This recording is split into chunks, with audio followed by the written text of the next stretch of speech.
Good morning students.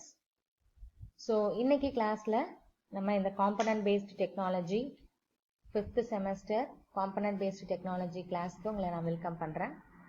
So in today's class we are going to discuss about the array concept in C#. Okay. So first of all, what is an array? An array stores a fixed size of a sequential collection of elements of the same type. Array is a data type where you can store multiple values of same data type. In the definition that we already C programming we have discussed, right? So now an array is used to store a collection of data, but normally same type of values வந்து நமக்கு store ஆகும் அதுல. Okay வா? Same type of value contiguous memory locationsல store ஆகுற கான்செப்டுக்கு பேர் தான் வந்து array. Okay வா? So arrayல நமக்கு இப்போ ஒரு 10 integer variables நமக்கு store ஆகணும் அப்படின்னு சொன்னாக்கா, so those integer variables should be stored in a continuous memory location. சரியாமா? For example, இதுல வந்து பாருங்க, this is the first element, number of 0. இப்போ suppose என்னுடைய array ஓட name வந்து numberனு வச்சுக்கோங்க. In that time, number of 0, numbers of 1, numbers of 2, numbers of 3 ன்னு சொல்லிட்டு இந்த மாதிரி first element அந்த end வரைக்கும் உங்களுக்கு இப்போ suppose 10 elements இருக்கு அல்லது 5 elements இருக்குன்னா 5th element will be the last element. An array consists of contiguous memory location.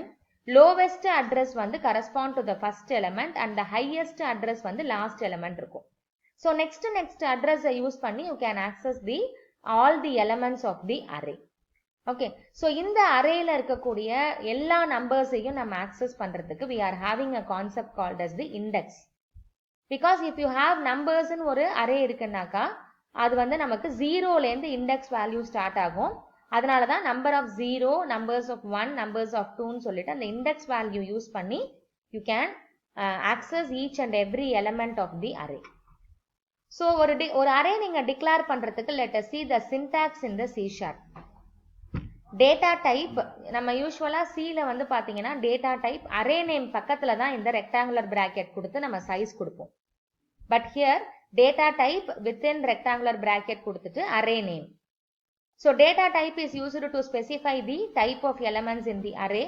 இது வந்து specifies the size of the array. In the closing brackets குள்ள you can give the size of the array. இந்த size of the array நீங்க declare பண்ணும்போதே தான் கொடுக்கணும்ன்றது கிடையாது. Even you can initialize பண்ணும்போது கூட நீங்க அதை கொடுத்துக்கலாம். Array name வந்து specifies the valid name for the array. You see the example, double within rectangular bracket balance. இங்க வந்து நம்ம declare பண்ணும்போது we have not given the size of the array here. But after that நம்ம initialize பண்ணும்போது you can give the size. Initializing an array இப்போ நம்ம பார்க்கலாம். Initializing அப்படின்னா declaring பண்ணும்போது you are just telling the compiler எனக்கு இந்த மாதிரி ஒரு array nameல இந்த data typeல எனக்கு ஒரு array நான் யூஸ் பண்ண போறேன். அந்த information மட்டும் தான் நம்ம compiler கிட்ட சொல்றோம். So the compiler will never assign any memory during the declaration stage.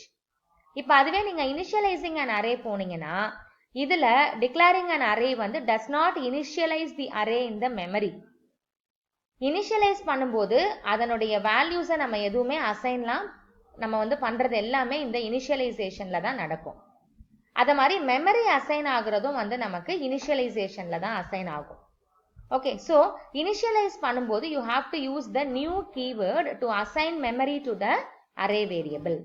You see here double of balance நம்ம இங்க declare பண்ணிருந்தோம். Double of balance equal to new double of 10.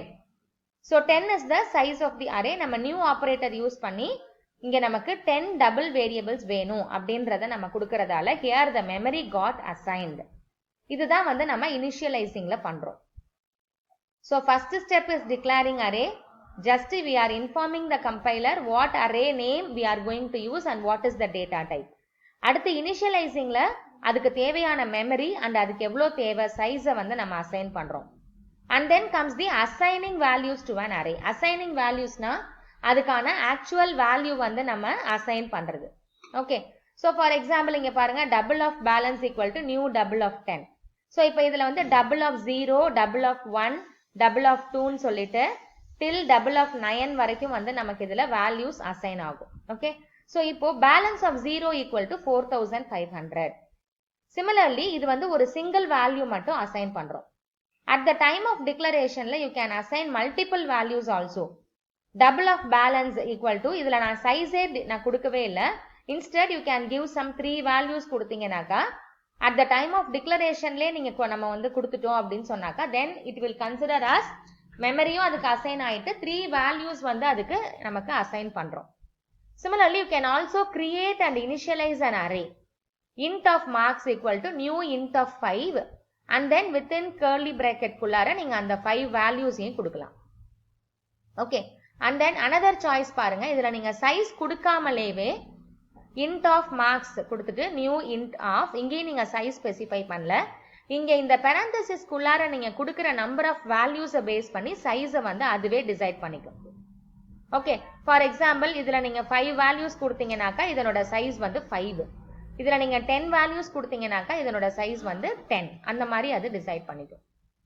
So similarly, you can copy an array variable into another target array variable. For example, பாருங்க, ரெண்டுத்துக்குமே in such case both the target and the source point ரெண்டுமே ஒரே memory locationல தான் இருக்கும், ரெண்டுமே same தான். Maybe by reference மாதிரி உங்களுக்கு அது இருக்கும். Int of marks is equal to new int of என்னென்ன values, ஒரு 5 values நம்ம கொடுத்துட்டோம். இப்போ another ஒரு array declare பண்றோம் பாருங்க, int of score equal to marks. அப்ப இதுல வந்து பாத்தீங்கன்னாக்கா different array நமக்கு declare ஆகாது. Instead, the same locationக்கு நம்ம another name கொடுக்கிறோம், that is the score. Okay, so இந்த வீடியோல நம்ம வந்து இது வரைக்கும் பார்த்திருக்கிறது what is an array, how to declare an array, how to initialize an array and how to assign values to an array. Okay, accessing array elements we will be discussing in the next video. Thank you, students.